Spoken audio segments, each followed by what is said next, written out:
Hey guys, welcome to the Trash Picture Show. As you know, I adore Alien 3. It's not a perfect movie, it's definitely a movie with problems.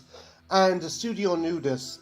They had gone through numerous drafts and had spent a substantial amount of money.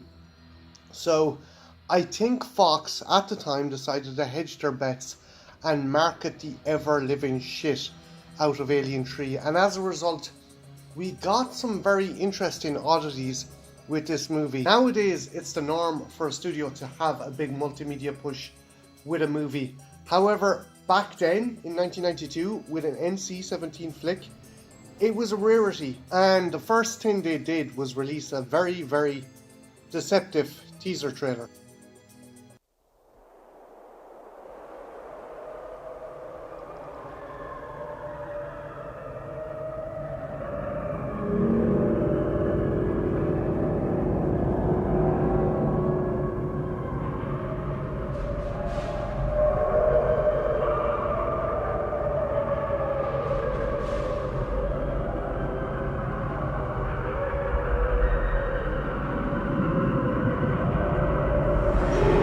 In 1979, we discovered in space, no one can hear you scream.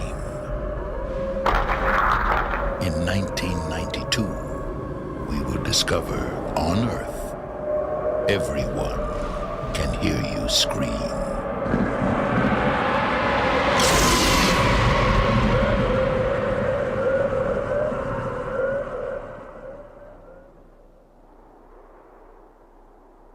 So yeah, suffice to say, Alien 3 did not take place on Earth.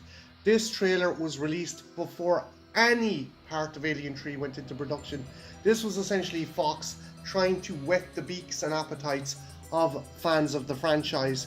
Yet, if you look through all the scripts, none of the ones that were even considered had a story set on Earth. So again, this was Fox trying to do a bait and switch and get people amped for a movie that hadn't even gone into production yet.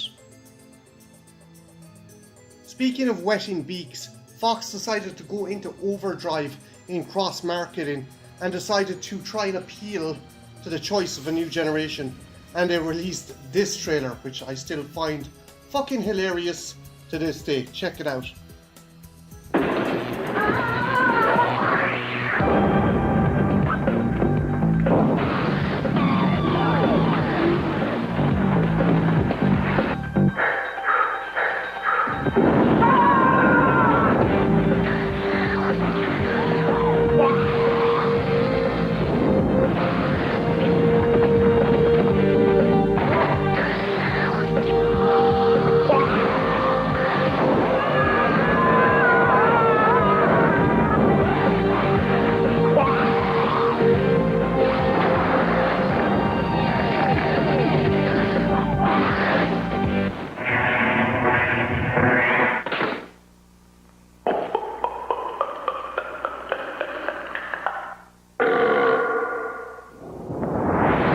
He's from around here.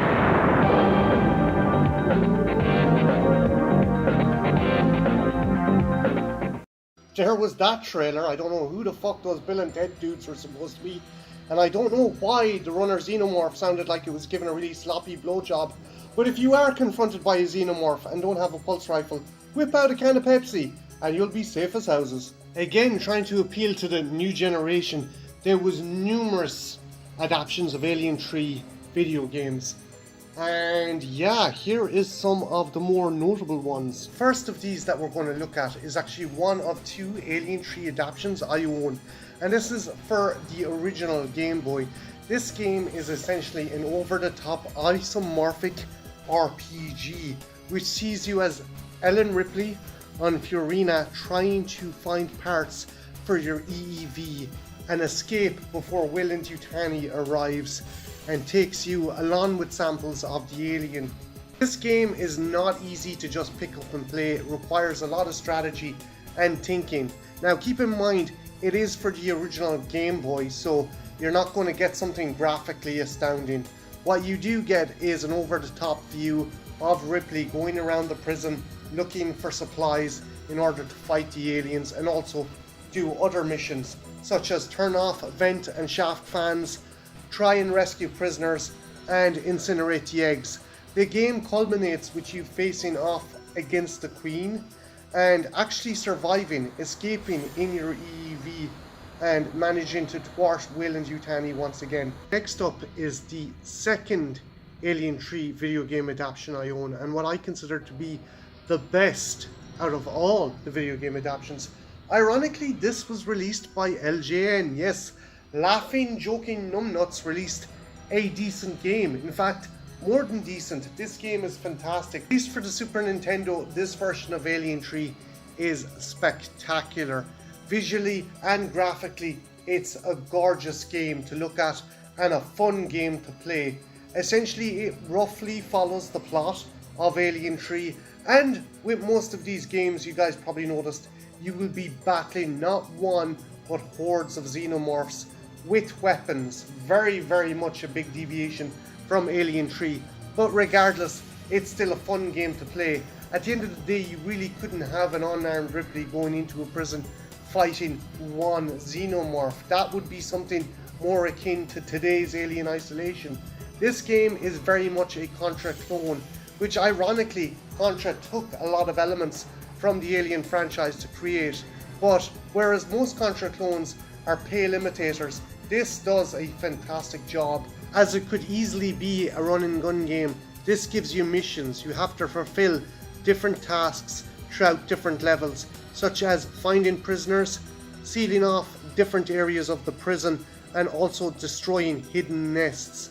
The game gives you Ripley's classic pulse rifle flamethrower combo that lets you deal death to a wide range of xenomorphs, from facehuggers to runners. Again, like the prior game, this all culminates with you having to destroy the Queen, but unlike the prior game, it does go with the cinematic ending of Ripley sacrificing herself to destroy the xenomorphs. This game is amazing. I love it. It still holds up today, and if you can find a physical copy or even emulate it, it's well worth the purchase.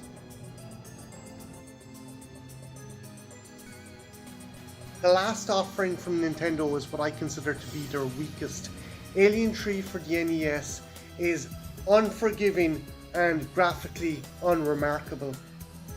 Like the prior games, it sees Ripley having to fend off hordes of xenomorphs with her pulse rifle flamethrower combo in the prison complex. However, due to the limitations of the NES, the graphics are left wanting, and what you're left with is a frustrating mess. The only two notable things about this game is it features an abattoir section, which means the developers were given access to the original cut of Alien 3. Another interesting feature is it also has an ending sequence where Ripley survives, and it shows the silhouette of Ripley, which, if you're familiar with Dark Horse Comics, was actually taken from the end of Alien's Nightmare Asylum. Bar this, I can't really say much about Alien 3 for the NES, in that it's a disappointment and borderline unplayable. To round off this video game section, I've decided to save, well, I don't know what I call it, the best for last, but certainly the most interesting. Alien 3 The Gun was an arcade cabinet game that came out to coincide with the movie. Strangely enough, it deviates from the other games in that you follow two Marines who board the Sulaco to find out what happened. So essentially this is colonial Marines before colonial Marines, whether that's a good or a bad thing. I haven't played this game fully. I have tried a couple of emulations, and I have to say it's fun in a bonkers kind of way. You essentially go from place to place just mowing down hundreds upon hundreds of aliens. But it's not just aliens. Apparently Purina had sentry droids, and not only sentry droids, a mechanized fucking tank called the Iron Tortoise. Suffice to say, this game is fucking bananas, but in a good way. Between all these bizarre enemy types and game choices, on top of that the charm of the really bad English, you can't but love this game. And hell, the finale even has you go mano a mano with Charles Bishop Wayland only to be gunned down by a bunch of Weyland-Yutani commandos. So yeah, this weird oddity of a game is fantastic in its own batshit kind of way. Before I leave the topic of actual video games, Nintendo did something very cool. In their Nintendo magazine, they actually released 2 Alien 3 themed comics to promote their games. And while a bit silly, there's a lot of charm to them, and the art style is fantastic. Speaking of comics, the Dark Horse adaptation of Alien 3 done something very, very interesting. It decided to give its own explanation on how Ripley had become infected. We see the aftermath of the EEV crash and find that Newt has drowned. Suddenly, an embryonic queen xenomorph emerges from her mouth and swims into Ripley's mouth in order to finish its gestation. I'm fairly sure that this isn't from any adaptation or screenplay and may have been the original idea of Dark Horse writer Stephen Grant. Regardless, it's an interesting concept. While not officially canonical, this explanation might have been put in to satiate those Alien fans who are annoyed at the prospect of some hidden egg aboard the Sulaco. So guys, that was my dive into the more bizarre and interesting multimedia aspects of Alien 3. Was there any of these that surprised you, or did you know about them? Let me know in the comments below. And is there any version or script of Alien 3 that you would have liked to have seen? Be it William Gibson's Cold War story or Vincent Ward's medieval horror? Let me know in the comments below, and yeah, have a good one, take care, bye now.